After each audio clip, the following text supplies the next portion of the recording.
Peace and blessings to the 12 tribes of Israel. Today I'm going to deal with a topic called enemy to God. Enemy to God. Now, I'm going to deal with enemy in the Bible, and I'm going to deal with enemies to Israel and enemies to God and enemies in general, because enemies, enemies don't only come from the Gentile nations, but also enemies can be those that are fellow Israelites, right? It's a two-edged sword. So when the Bible talks about enemies, it means those of your own people. Well, it depends how it's used, but it generally means those of your own people, or the Gentile nations, or a particular Gentile nation, right? So enemies can come from both sides, within and outside. Okay, so let's read Sirach, which is Ecclesiasticus in the Apocrypha, and we're going to read 11 from 29 to 34. Bring not every man into thine house, for the deceitful man hath many trains. Like as a patriarch taken and kept in a cage, so is the heart of the proud. And like as a spy watcheth he for thy fall, that he lieth in wait, and turneth good into evil, and in things worthy praise will thy blame upon thee. Of a spark of fire a heap of coals is kindled, and a sinful man layeth wait for blood.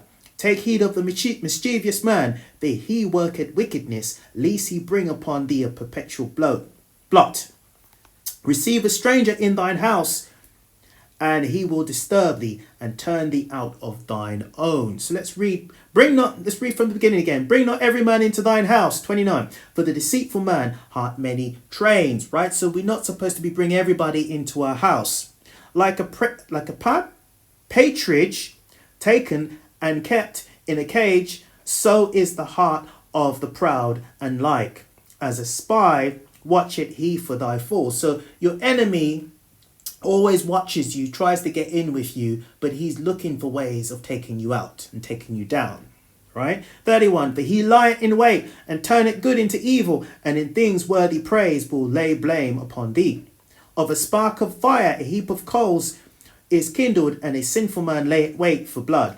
Take heed of a mischievous man, a wicked man, for he worketh wickedness, lest he bring upon thee a perpetual blot, right? So you're not supposed to hang out with a mischievous man. So take heed of a mischievous man, for he worketh wickedness. So if you find a man who loves sinning, he's into crime, he loves sleeping around, he's covered from head to foot in tattoos, he's a drunk, likes smoking weed, that kind of thing, that's a mischievous man. That's not a good man to be around, right? He's a devil. But he worketh wickedness, lest he bring upon thee a perpetual blot, right? So you don't want to hang around these type of people, because he can get you into trouble, right? He can get you into trouble. The spirit will jump out of him and jump into you if you're not careful, right? So you've got to be very, very careful. Receive a stranger into thine house, he will disturb thee and turn thee out of thine own. So let's read on from 12. So we read in Sirach 12 from 1 to 18. When thou wouldst do good, know to whom thou do it, so shalt thou be thankful for thy benefits. Do good to the godly man, and thou shalt find a recompense, and if not from him, yet from the Most High. So you do good to godly people, right? So godly people, the people you should be associating with. So you will get a great reward from God, right? Recompense, if not from him, yet from the Most High. So if not from that person, you will get a recompense from God himself. 3, there can no good come to him that is always occupied in sin, nor to him that giveth no alms, right? So if you're preoccupied with sin, your whole life is about sin, right? And you're not giving anything to support the people that have need, then it means that your heart is frozen, is numb to people that have to where there is need. So if you have plenty and you're not actually giving to meet a need, it means that your heart is numb, right? Give to the godly man and help not a sinner, right? So So where are we? Read 2. Do good to the godly man, and thou shalt find a recompense, and if not from him, yet from the Most High. There can no good come to him that is always occupied in evil, nor to him that giveth no alms. Right? So if you always engaging in evil, smoking weed, gossiping, that kind of thing, right? There'll be no good that comes out of that, right? Because you're playing around with demons. Give to the godly man and help not a sinner. So you give to godly people, but you don't help sinners, right? You don't help unrepentant sinners, wicked people. Do well unto him that is lowly, but give not to the ungodly. Hold back thy bread, and give it not unto him, lest he overmaster thee thereby, or else thou shalt receive twice as much evil for all the good thou shalt have done unto him. But the Most High hated sinners, and will repay vengeance unto the ungodly, and keepeth them against the mighty day of their punishment. Give unto the good, and help not the sinner. So you give money to the godly, the good people, but you don't help sinners. Ungodly people, wicked people, you do not finance their wickedness, right? 8. A friend cannot be known in prosperity, and an enemy cannot be hidden in adversity. Right? So a friend cannot be known in prosperity, and an enemy cannot be hidden in adversity. Right? So when you're going through a lot of stuff, you know the difference between an enemy and a friend, right? In prosperity of a man, enemies will be grieved, but in his adversity, even a friend will depart, right? 10. Never trust thine enemy, for like as iron rusted, so is his wickedness. So if someone is an enemy to you, regardless if it's the person within you, within your race of people, within your family of people, within your immediate family, it could be in your immediate family. Hell, it could be your spouse. Your wife could be your enemy. There's lots and lots of marriages where the wife is the enemy. She despises her husband because he is the head, and she despises him because she has to submit to him. There's many of those occasions, right? So it's saying, never trust thine enemy, for like as iron rusted, so is his wickedness. Though he humble himself and go crouching, yet take good heed and be aware of him, and thou shalt be unto him as if thou hasn't wiped a looking glass, and thou shalt know that his rust hath not been altogether wiped away. So people pretend quite a lot. They pretend quite a lot that they really love you, they like you, you're their friend and all this, that and the other, and they don't really like you. They just hate you. They hate you, but they cannot stand to not be around you. You know what I mean? Because they hate you so much. They're looking for ways of punishing you, right? Never trust thine enemy, for like as iron rusted, so is his wickedness. Though he humble himself and go crouching, yet take heed and be aware of him, and thou shalt be unto him as if thou hadst wiped a looking glass, and thou shalt know that his rust hath not been altogether wiped away. So that could be for a spouse, really. You could find some men that are really, really wicked. They hate you as a wife. They commit adulterous affairs, and then they beg to come back into the marriage. And then, they don't really like you that way. They despise you, but because they're very comfortable being with you, right, in terms of what you can give to them, right, they lie, saying that they love you and this is the last time. And meanwhile, you take them back and they do it again because they don't really have any love for you. They're an enemy to you. Set him not by thee, lest when he hath overthrown thee, he stand up in thy place, neither let him sit at thy right hand. Right hand is your right hand man, your power hand.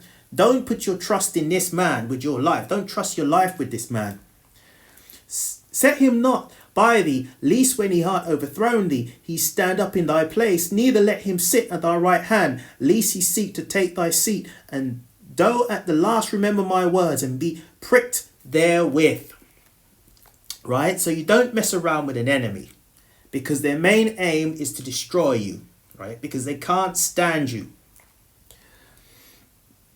13. Who will pity a charmer that is bitten with a serpent, or any such as come nigh wild beasts? Right? So who would pity a charmer that he is bitten with a serpent, or any such as come nigh wild beasts? So one that goeth to a sinner, right? So if you're a charmer is someone that plays around with snakes, right? So if you get bitten by a snake, why would you have pity on someone like that? They mess around with snakes. They deserve to get bitten.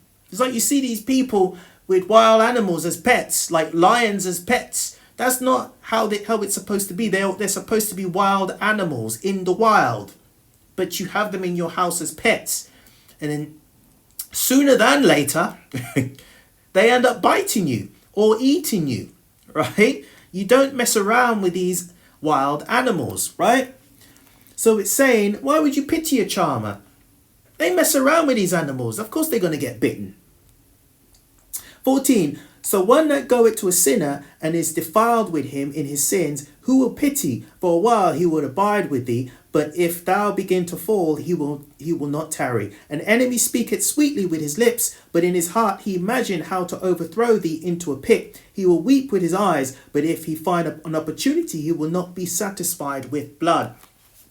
Right? So an enemy, a real enemy, someone who really despises you, if you really think about it, who if you're a man, who would you let so close to you?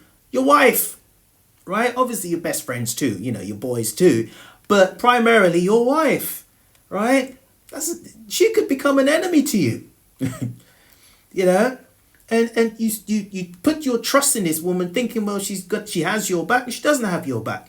All the characteristics are there that she doesn't want to be there, but she's there because she hates your guts. I mean, she wants to be there, but she doesn't want to, she's not pleased to dwell with you in that way, right?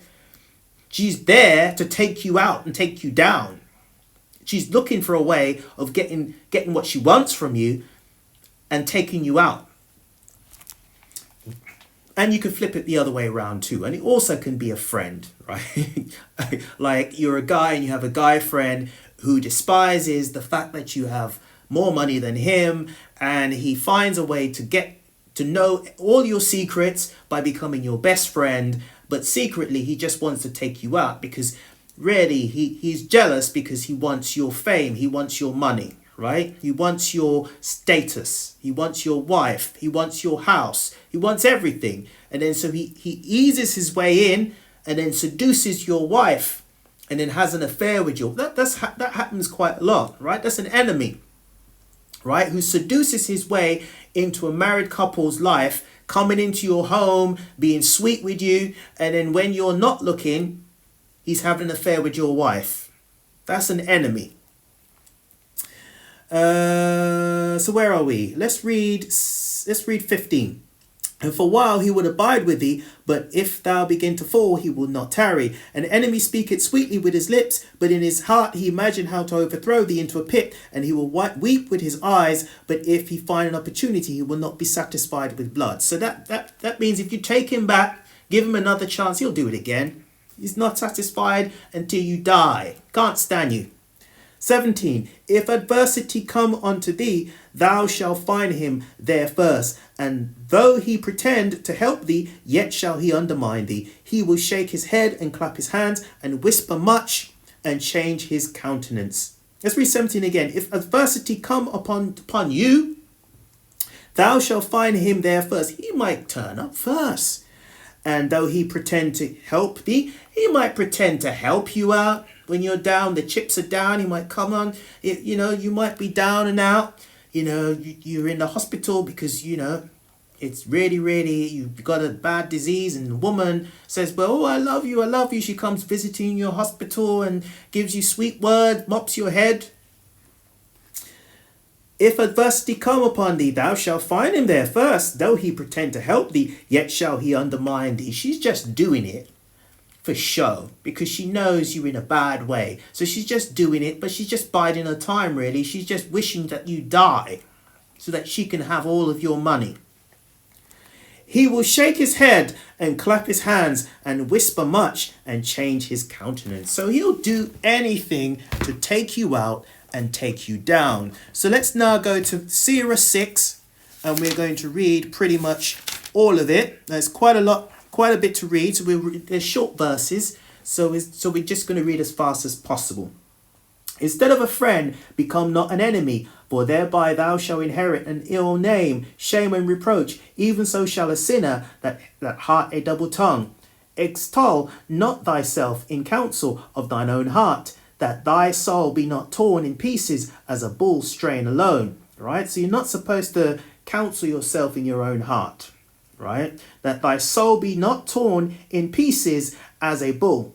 Right? So the counsel, you should really get counsel from an elder, someone that's been through the same situation that you're going through, right? 3, thou shalt eat up thy leaves and loose thy fruit and leave thyself as a dry tree. So let's carry on to 4. A wicked soul shall destroy him that heart it, and shall make him to be laughed to scorn his enemies. Sweet language will multiply friends, and a fair speaking tongue would increase kind greetings.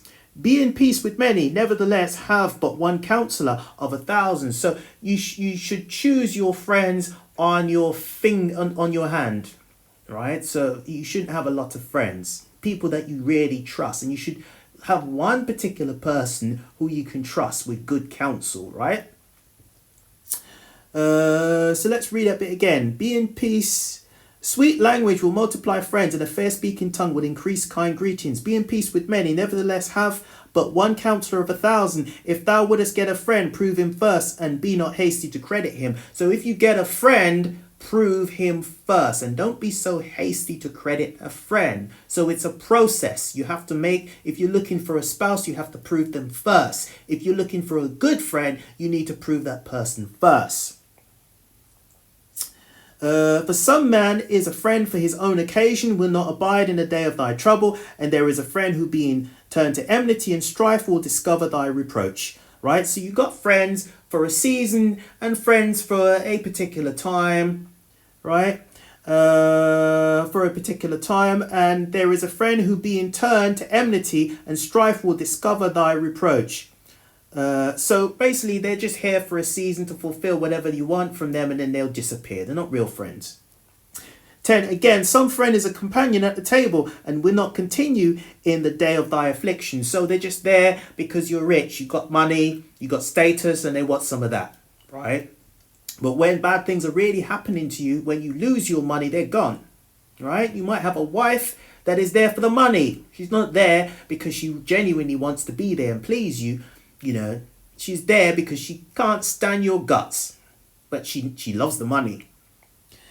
Again, some friend is a companion at the table and will not continue in the day of thy affliction, but in thy prosperity he will be as thyself and will be bold over thy servants.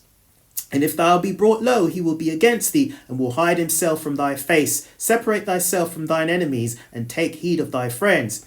A faithful friend is a strong defense, and he that hath found such one hath found a treasure. So if you found a really faithful friend, it means that you found a really good treasure. It's a fair weather friend. So regardless of what happens to you, that friend would always be there for you. 15. Nothing do it countervail a faithful friend, and his excellency is invaluable. A faithful friend is a medicine of life, and they that fear the Lord shall find him. So the Lord will bless you with a good friend if you find the Lord. Whoso feareth the Lord shall direct his friendship aright, for as he is, so shall his neighbour be also. Let's read 17 again. For whoso feareth the Lord shall direct his friendship aright, for as he is, so shall his neighbour be also. Right? So you find a kinship with each other, right? Something in common with each other. 18, my son, gather instruction from thy youth up, so shalt thou find wisdom till thine old age. So you're supposed to learn from your mistakes. So if the Lord chastises you along the way, you are supposed to learn from your mistakes. So you can acquire wisdom as you grow, right?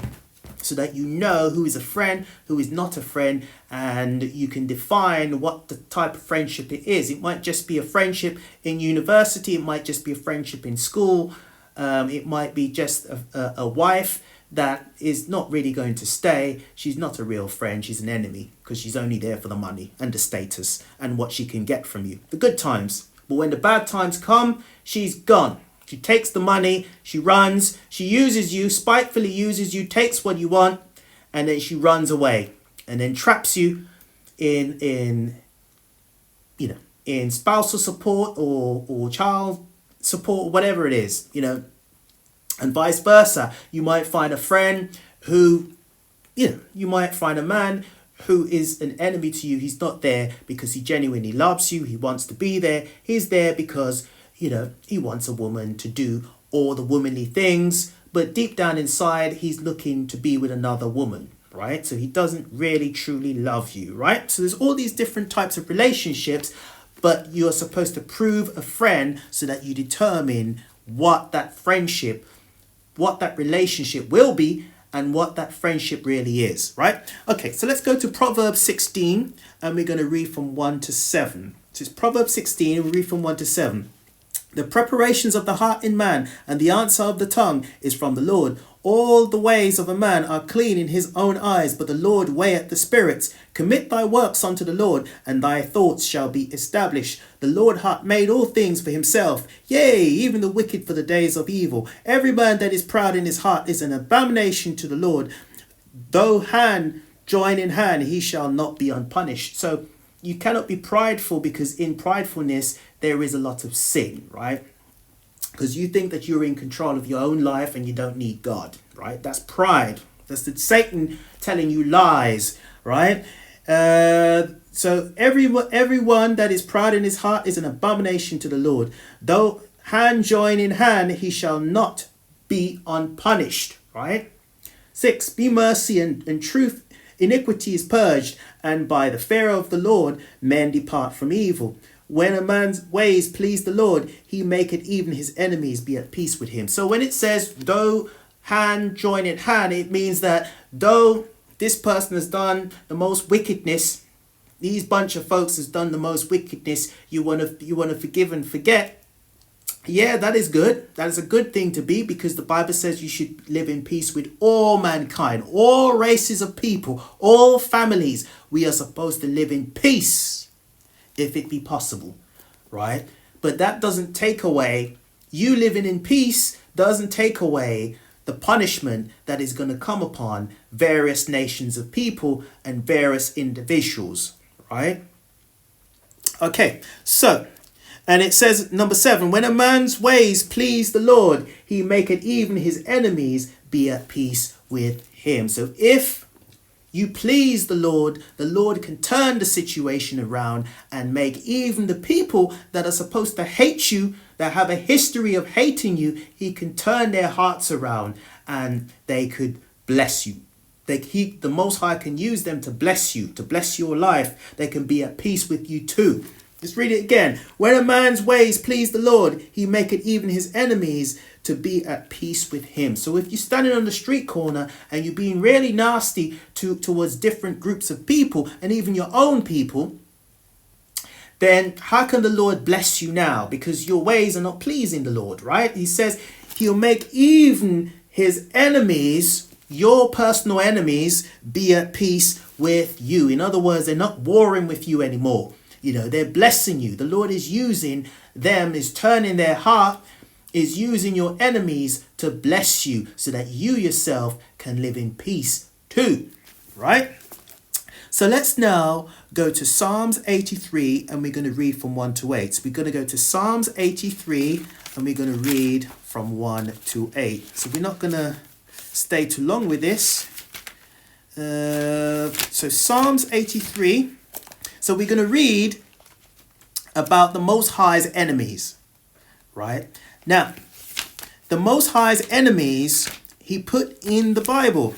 So it's in Psalms 83, and we're going to read about his enemies, which are from 1 to 8. Keep not thy silence, O God, hold not thy peace, and be not still. O God, for lo, thine enemies make a tumult, and they that hate thee have lifted up the head, right? So the nations, Israel got in trouble with the Most High because we despised his commandments, right? We didn't like the rules, right? It's not so much that we didn't like God, It's just that we didn't like the rules, right? We didn't want to follow the rules, right? Some of our people hated God too. I mean, to tell you the truth, because some of our people, a lot of our people, worshiping other gods, right? And the Most High punish the children of Israel, right? But there's also nations that the Most High sees as being enemies. So let's just read about these enemies. For lo, thine enemies make a tumult, and they that hate thee have lifted up the head. They have taken crafty counsel against thy people, and consulted against thy hidden ones. The hidden ones are Israel, right? 4, they have said, come and let us cut them off from being a nation, that the name of Israel may no more be in remembrance, right? So this is a confederate where all of these nations of people that the Lord is just about to name has got together and said, we're going to cut these Israelites off as a nation.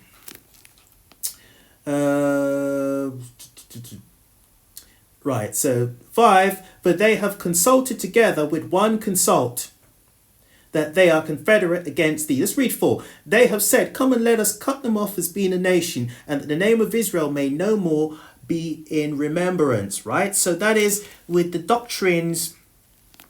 I mean, you can even translate that into today, because we now have doctrines that says that Israel no longer matters anymore. You know, it's now all nations. Israel doesn't matter anymore.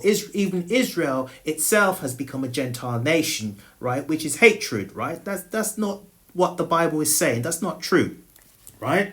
For they have come and let us cut them off as being a nation, and the name of Israel may be no more in remembrance. For they have consulted together with one consult, they are confederate against thee.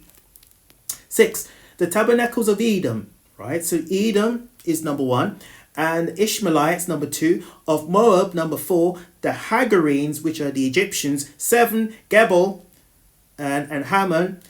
Hammon are the so-called Japanese, and Amalek, the Philistines and the inhabitants of Tyre. Asser also is joined with them. They have holden the children of Lot. The children of Lot are Moab and Ammon, right? So Asser, I think Asser is the Turkish people, as also is joined with them. They have holden the children of Lot, Selah. Right, so obviously there's been a history with these nations, and the Lord is just saying that in his list of nations that he has a problem with, nations that he's an enemy to, he hasn't forgotten, basically, right? The punishment will come upon these nations because of this history that they have had in terms of their rejection of who the Lord has chosen, which is Israel, right?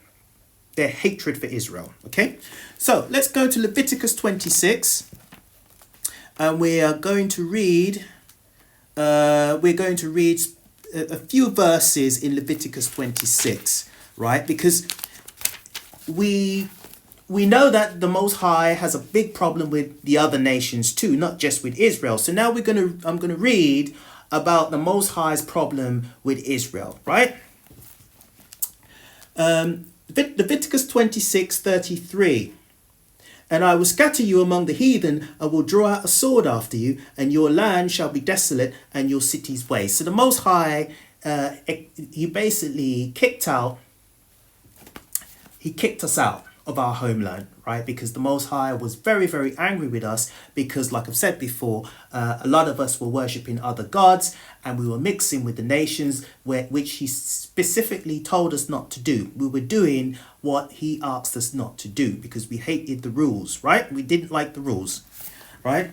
So let's read 36. So we're going to read from 36 and 38. And upon them that are left alive of you, I will send a faintness in their hearts in the lands of their enemies, and the sound of a shaken leaf shall chase them, and they shall flee as fleeing from a sword, and they shall fall where none pursue it. So when we were in the continent of Africa and we were running away from the Gentile nations that were after us, we were very scared, you know, not just then, but in general, right?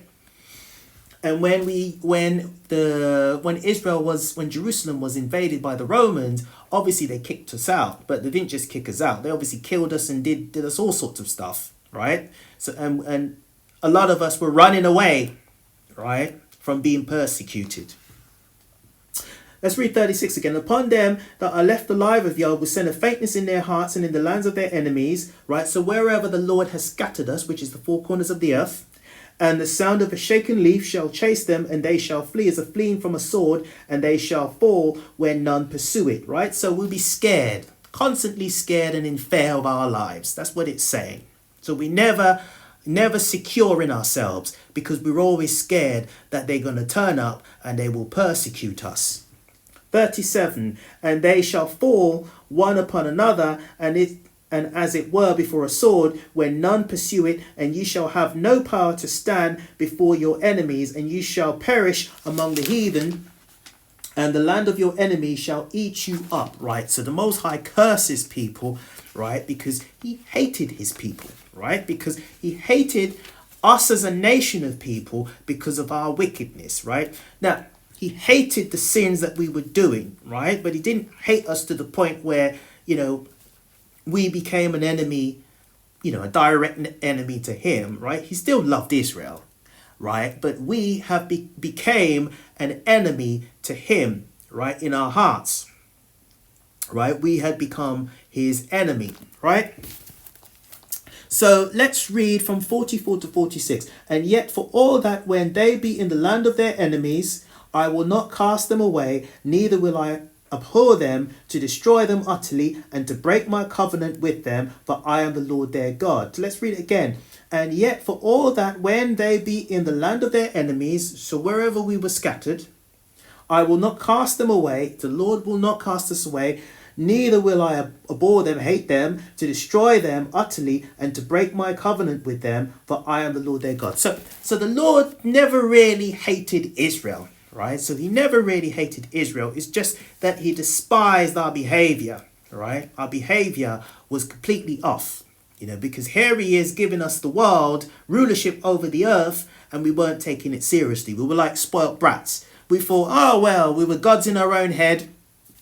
And then we kind of exploited the situation, and the Most High got very, very angry, and he decided to chastise the nation of Israel, right?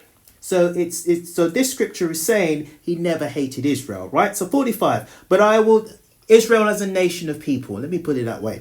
45, but I will for their sakes remember the covenant of their ancestors. The ancestors was Abraham, Isaac and Jacob, and all the other prophets as well, but primarily Abraham, Isaac and Jacob, of which the seed of Israel was preserved. But I will for their sakes remember the covenant of their ancestors, whom I brought forth out of the land of Egypt in the sight of the heathen, that I might be their God. I am their Lord. Right? So the Most High has told us that he is our God, and he has shown us when he took us out of the land of Egypt via Moses. Right? These are the statutes and judgments and laws which the Lord made between him and the children of Israel in the Mount Sinai by the hands of Moses, right? So let's read 44 again. And yet for all that, when they be in the land of their enemies, I will not cast them away, neither will I abhor them, to destroy them utterly, and to break my covenant with them, for I am the Lord their God. So the Lord has not forgotten Israel, right? Although the Most High has had a rocky relationship with us, right? He called us a stiff-necked people, right? He's had a really rocky relationship with us, but the Most High says he loves Israel. He doesn't hate Israel as a nation of people, right? So he's still going to have a covenant. So he still has a covenant with us today, and will carry that covenant right into the kingdom to come, right? So that covenant will prevail and will flourish in the kingdom to come. Now, so that is enemies in the Bible. And so I thought it'd be interesting to see the enemies of God, just snapshots in the Bible about the enemies of God, but also God's relationship with Israel, with us being kind of enemy. We've made God an enemy in our own heads kind of thing, because we're not really taking him seriously, and him despising our actions, right? But him saying, after all that, I am still going to accept you into the kingdom. I still have a covenant with you, and I will keep my covenant after all that, right? So in a way, the lesson is that even if you're an enemy of someone, it doesn't necessarily mean that you can continue that you won't change from being an enemy. Some people might be an enemy in the beginning and then they realize, hang on, this is really, really terrible. You know, I can't be an enemy forever. Let me make peace with this man, and let me be honest with this man and say to him, at the beginning, I really hated you, but I don't really hate you, not really, and I'm sorry that I felt that way, but now I don't mean you any harm, kind of thing. So there is redemption, right? There is redemption, right? There is redemption. And when you kick out an enemy, like say you have a wife that's not behaving properly, you kick her out, and she might come back to you and might say, well, I've seen where I've been going wrong, and I'm so sorry, I've repented, right? Now, you have to be careful if that happens, because the Bible says that that's how an enemy is going to come back in, right? An enemy always comes back, right? An enemy, a true enemy to you, is someone who would try to be close to you, a true enemy who wants to take you out and take you down. Right, so you have to be very mindful of it. That's why the Bible says we should prove a friend in Sirach 6. Brothers and sisters, brother and sisters, I hope you are edified. Shalom.